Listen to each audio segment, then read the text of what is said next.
Գյումրեցիներին մինչ այժմ անծանոթ, բայց իր կյանքի ու գործունեության նշանակալի դրվագներով հայտնի հասարակական քաղաքական գործիչ մտավորական Կարոս Սասունիի մասին եղած աշխատությունները վկայում են նրա հայրենանվեր գործունեության մասին։ Իսկական անունը Հովհաննես, ազգանունը Տեր-Մինասյան։ Իր քաղաքական գործունեությունը սկսել է հայ հեղափոխական դաշնակցությունում։ Առաջին համաշխարհային պատերազմի ժամանակ եղել է հայկական կամավորական շարժման ակտիվ մասնակից։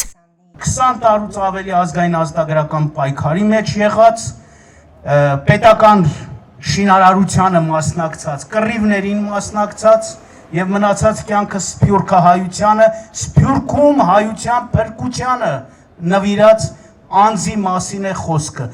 Կարոս Սասունին 1918-ից 20 թվականներին Հայաստանի առաջին հանրապետության ընթացքում պատասխանատու պետական պաշտոններ է զբաղեցրել։ 1920 թվականին նշանակվել է Ալեքսանդրապոլի նահանգապետ։ Ալեկպոլում շատ կարճ է եղել նրա գործունեությունը։ Քիչ տեղեկություններ կան պահպանված առաջին նահանգապետ աշխատած տարիների մասին, բայց նրան բնորոշում են որպես համարձակ սկզբունքային գործիչ։ Ցավոք իր հուշերում մեջ այդքան չի խորանում իր Շիրակի հատվածի իր գործունեության մասին։ Խոսքեր կան, որ օրինակ համար գսեն, որ քաղաքականներ որ գային, որ թրքերեն գխոսեին կամ այդպես կան ինքը իրենց կփարգանար եւ գուղեր իրենց որովհետեւ ավելի հայախոս լինեն եւ պատկանելիություն ունենան աս երկրին հետ։ Հայաստանում խորհրդային իշխանության հաստատումից հետո նա հրաժարվել է բարձր պաշտոններից։ Բնակության է տեղափոխվել արտասահման, բայց շարունակել է քաղաքական հրապարակախոսական գործունեությունը։ Իրեն առաջարկեցին դարբեր նախարարություններ, ինքը չէր ուզեր, ինքը գուզեր ավելի ժողովրդին հետ աշխատել եւ ի վերջո իրեն նշանակեցին մարզպետ կամ Ալեքսանդրապոլի նահանգապետ։ Բայց ինքը գիծված էր իբրև խիստ եւ վճռական։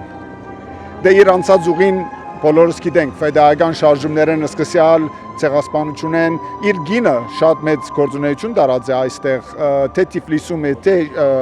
Գյումրիում, գիտեք այն որպերով որպանոցներ գային եւ ինքը իր ժամանակը դրան էր տրամադրած։ Ալեքսանդրապոլում ունեցած կարճատև, բայց կարևոր գործունեության գնահատականն է Գյումրիում Կարոս Սասունիի բրոնզաձույլ արձանի տեղադրումը։ Բարերարի Իվան Արթաջյանը Կարոս Սասունիի ընտանիքի լավագույն բարեկամն է։ Իր նախաձեռնությունն ու ցանկությունն է եղել այստեղ Գյումրիում տեսնել հասարակական քաղաքական գործիչի արձանը։ Իսկ հանդակագործի աշխատանքն այսքան իրական ու խոսուն չէր լինի, եթե ուսումնասիրած չլիներ Կարոս Սասունիի կերպարը, անցած ճանապարհը։ Կարոս Սասունին ուսումնասիրել այդքան հեշտ բան չի, եւ եթե նկատեցիք ինքը իր գործունեությամբ, իր ամբողջ կյանքով այնպիսի գործունեություն է ծավալել հայրենանվեր, որը